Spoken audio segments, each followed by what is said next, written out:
മനുഷ്യത്വത്തെ കുറിച്ച് ഇങ്ങനെ പറയുന്നുണ്ടായിരുന്നു. എന്താണ് നിങ്ങൾക്ക് തോന്നുന്നത്? ഈ പറഞ്ഞവരെല്ലാം കൃത്യമായിട്ട് മനുഷ്യത്വം പാലിക്കുന്നവരാണ്. ഈ പറഞ്ഞ പോലെ ഒരു പനിഷ്മെന്റ് കൊടുക്കുക, അത് ഹ്യൂമറായിട്ട് കൊടുക്കുക എന്ന് പറയുന്നുണ്ട്. പക്ഷേ ഓക്കെ, ഇതാരാണെന്ന് അറിയാലോ? കോമണറായിട്ട് വന്ന് എവിക്റ്റായി പോയ നിഷാന.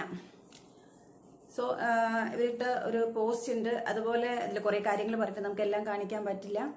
സോ അത് അവരുടെ പോസ്റ്റാണ്. അപ്പോൾ എന്താ പറഞ്ഞു വന്നെന്ന് പറഞ്ഞാൽ, നമ്മുടെ ബിഗ് ബോസ് വീട്ടിനകത്ത് ജാസ്മിൻ നടത്തിയ ഒരു പരാമർശം എന്ന് വെച്ചാൽ, ഒരു വാക്ക്, ജിൻഡോയെ പറഞ്ഞ ഒരു വാക്ക്, അതായത് കരിഞ്ഞ മത്സ്യകന്യകൻ എന്ന് പറഞ്ഞ നിറത്തെ അധിക്ഷേപിച്ച ആ ഒരു വാക്ക് ഇപ്പോൾ സോഷ്യൽ മീഡിയയിൽ വൈറലാവാണ്. കാരണം അങ്ങനെ നിറത്തെ അധിക്ഷേപിച്ചുകൊണ്ട് ഈ ഇടയിൽ തന്നെ ഒരു പ്രശ്നങ്ങളൊക്കെ ഉണ്ടായിരുന്നു. കലാമണ്ഡലം സത്യഭാമ ടീച്ചറുടെ, അതിനുശേഷം അവരുടെ കലാമണ്ഡലം എന്ന പേര് തന്നെ മാറ്റപ്പെട്ടു എന്ന് പറഞ്ഞ സർക്കുലറൊക്കെ കലാമണ്ഡലത്തിൽ നിന്ന് വന്നതും അതൊക്കെ ഏറെ വൈറലായതാണ്. സോ അപ്പോൾ ഒരാളെയും നിറത്തിൽ അധിക്ഷേപിക്കരുത്, അത് എന്ത് തന്നെ ആയിക്കൊള്ളട്ടെ. ഇതൊരു പബ്ലിക് ഷോയിലെ ഒരു കുടുംബ പ്രേക്ഷകർ കാണുന്ന ഷോയാണ്. ഈ ഷോയിലൂടെ പറഞ്ഞ ജാസ്മിൻ മറന്നുപോയി കാണാം, കേട്ട ജിൻഡോയും മറന്നുപോയി കാണാം, ഇതെല്ലാം അങ്ങനെ വിട്ടു. പക്ഷേ ആ കഴിഞ്ഞ സമയത്ത് സിബിൻ ഒരു തെറ്റ് ചെയ്തു എന്ന് പറയുമ്പോൾ ഒരു ശിക്ഷ കൊടുക്കുമ്പോൾ ഇത്രയും വലിയ നിരത്തെ അധിക്ഷേപിച്ച ഒരു കാര്യം പറയേണ്ട സമയത്ത് ലാലേട്ടൻ ഇത് പറഞ്ഞിട്ടുമില്ല. കാരണം ജാസ്മിനെതിരെ പറയുമ്പോൾ, സൺഡേ എപ്പിസോഡിൽ പറയുമ്പോൾ പറഞ്ഞതുപോലും, നിങ്ങൾ ഒരുപാട് കാര്യങ്ങൾ പറഞ്ഞിട്ടുണ്ട്, വളരെ മോശമായ കാര്യങ്ങളാണ് പറഞ്ഞിട്ടുള്ളത്, അത് ഇവിടെ ഞാൻ പറയാൻ ആഗ്രഹിക്കുന്നില്ല എന്നുള്ളതാണ് ലാലേട്ടൻ പറഞ്ഞത്. പക്ഷെ ആ എന്താണ് വാക്കെന്ന് പോലും പറഞ്ഞിട്ടില്ല. പക്ഷെ അതിനുള്ള ഒരു പ്രതിഷേധങ്ങളൊക്കെ സോഷ്യൽ മീഡിയയിൽ വളരെ വലുതായിട്ട് വ്യാപിച്ചുകൊണ്ടിരിക്കുകയാണ്, വൈറലായിക്കൊണ്ടിരിക്കുകയാണ്. അപ്പോൾ ഇങ്ങനെ മനുഷ്യാവകാശ കമ്മീഷന് ഒരു പരാതിയൊക്കെ പോയിട്ടുണ്ട്.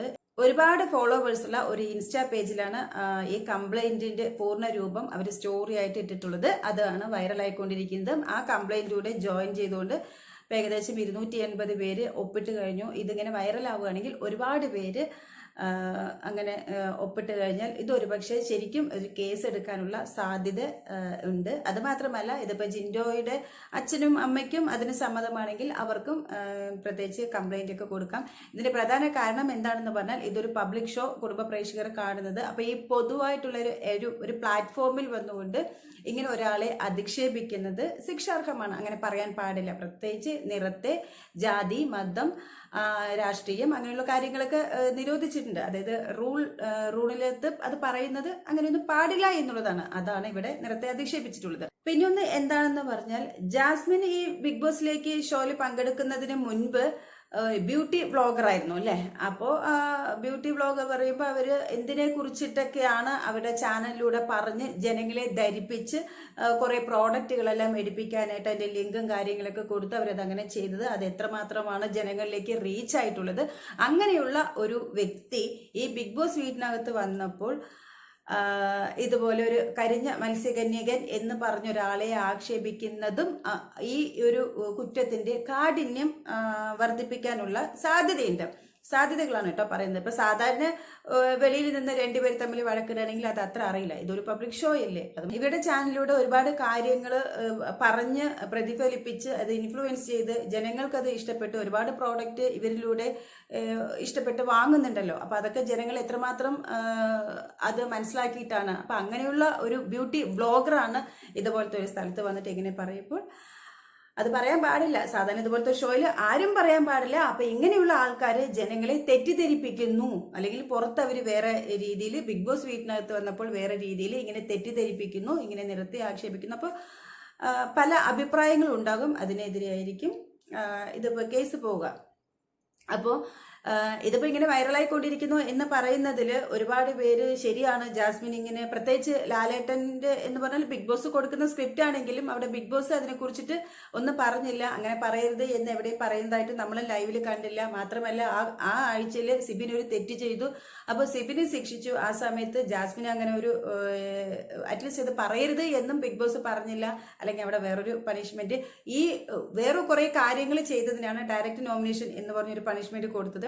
പക്ഷെ ഈ ഒരു വാക്ക് ലാലേട്ടൻ പറഞ്ഞിട്ട് ഇനി അത് ആവർത്തിക്കരുത്, ഈ വീട്ടിൽ ആരും ആവർത്തിക്കരുത് എന്നും പറഞ്ഞില്ല. അപ്പൊ ഇനി ഒരു പക്ഷെ ഇവർക്ക് ഇത് അറിയില്ല, അങ്ങനെ പറയണോ പറയണ്ടയോ, അല്ലെങ്കിൽ വാവിട്ട വാക്ക് ഇവർ മറന്നു പോകാനുള്ള സാധ്യതയുണ്ട്. ഇനി അങ്ങോട്ട് മുന്നോട്ട് പോകുന്ന ദിവസങ്ങളിൽ ഇതുപോലെ വഴക്കം വക്കാണോ ഒക്കെ ഉണ്ടാകുമ്പോൾ വിളിച്ച് പറയാനും സാധ്യതയുണ്ട്. സോ അപ്പൊ അത് നിർത്തേണ്ട അടുത്ത് ബിഗ് ബോസിന്റെ ടീം അത് നിർത്തിയിട്ടില്ല. പറഞ്ഞ് നിർത്താത്തതും ഒരു കാരണമാവാം.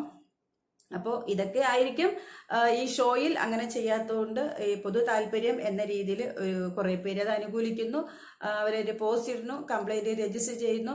അപ്പോൾ ഒരുപാട് പേര് അതിനെ അനുകൂലിച്ചുകൊണ്ട് അങ്ങനെ കേസ് എടുക്കണം എന്ന് പറയുകയാണെങ്കിൽ തീർച്ചയായിട്ടും ജാസ്മിൻ ഷോ വിട്ട് പുറത്ത് വന്നു കഴിയുമ്പോൾ ഈ കേസിനെ ഫേസ് ചെയ്യേണ്ടതായിട്ട് വരും. പ്രതീക്ഷിച്ചില്ലെങ്കിൽ പോലും ഇതിന് പിന്നാലെ തൂങ്ങിത്തിരിയേണ്ടതായിട്ട് വരും. അപ്പോഴാണ് ബ്യൂട്ടി വ്ളോഗർ ജനങ്ങളിലേക്ക് മോശമായ രീതിയിലാണ് എന്നുള്ളതൊക്കെ നെഗറ്റീവ്. ഏത് സമയത്ത് എപ്പോഴാണ് നെഗറ്റീവ് വരിക എന്നുള്ളത് പറയാൻ പറ്റില്ലല്ലോ. അപ്പൊ ഇങ്ങനെ ഒരു ചാനലും കാര്യങ്ങളൊക്കെ കൊണ്ട് നടന്ന ലക്ഷക്കണക്കിന് ആൾക്കാരും ഉണ്ടാകുമ്പോൾ അവരിലേക്ക് ഈ ബ്യൂട്ടി ആണ് എന്ന് പറഞ്ഞിട്ട് ഓരോ കാര്യങ്ങളിൻ്റെ പ്രോഡക്റ്റും അല്ലെങ്കിൽ ഓരോ കാര്യങ്ങളൊക്കെ ചെയ്തുകൊണ്ട് ജനങ്ങളിലേക്ക് പറഞ്ഞ് പ്രതിഫലിപ്പിച്ച് അവരെ കൊണ്ട് ചെയ്യിപ്പിക്കുന്ന, അവരെ മനസ്സിലാക്കി ചെയ്യിപ്പിക്കുന്ന കുറേ കാര്യങ്ങൾ അങ്ങനെ ചെയ്യുന്ന ഒരു വ്യക്തി വീട്ടിനകത്ത് പോയപ്പോൾ, ബിഗ് ബോസ് വീട്ടിനകത്ത് പോയപ്പോൾ അവർ തനി സ്വരൂപം കാണിച്ചു. ഒന്നാമത് അവർ ഹൈജീനിക്കിനെ കുറിച്ച് പറയുന്നുണ്ട്. ഇപ്പൊ രണ്ടാമത് ഇതുപോലത്തെ നിറത്തെ അധിക്ഷേപിക്കലും അങ്ങനെയൊക്കെ വരുമ്പോൾ ഒരു കംപ്ലൈന്റ് വരുമ്പോഴാണ് ഒരുപാട് നമ്മൾ വിചാരിക്കാത്ത തലത്തിലുള്ള നെഗറ്റീവുകളെല്ലാം ഉരുത്തിരിഞ്ഞ് വരുന്ന കാര്യങ്ങളൊക്കെ ഉണ്ടാവുക. സോ അപ്പോൾ ഇപ്പോൾ 280 പേര് നമ്മൾ ഈ ഒരു പോസ്റ്റ് കണ്ടു കുറച്ച് സമയം കഴിഞ്ഞിട്ടാണ് പിന്നീട് കാണുന്നതെങ്കിൽ ഒരുപാട് പേര് സൈൻ ചെയ്ത് പോകുന്നതായിട്ടാണ് കാണുന്നത്. സോഷ്യൽ മീഡിയയിൽ വളരെ വേഗം വൈറലാവുന്നുണ്ട്. സോ അപ്പോൾ ഇത് സ്ട്രോങ് ആണ് എന്നുണ്ടെങ്കിൽ, ഇതിന്റെ കൂട്ടത്തിൽ ജിൻഡോയുടെ അച്ഛനും അമ്മയും കൂടെ നിൽക്കുകയാണെന്നുണ്ടെങ്കിൽ തീർച്ചയായിട്ടും ഇതൊരു വലിയൊരു സംഭവത്തിലേക്കായിരിക്കും പോകുന്നത്. ഇപ്പോൾ നിലവിൽ ഈ കേസ് അങ്ങനെ പോയിക്കൊണ്ടിരിക്കുന്നുണ്ട്. സോ അതിനെക്കുറിച്ചിട്ടുള്ള നിങ്ങളുടെ അഭിപ്രായം താഴെ കമന്റ് ചെയ്തോളൂ. അപ്പൊ അടുത്ത വീഡിയോ ആയിട്ട് നമുക്ക് വീണ്ടും തന്നെ കാണാം.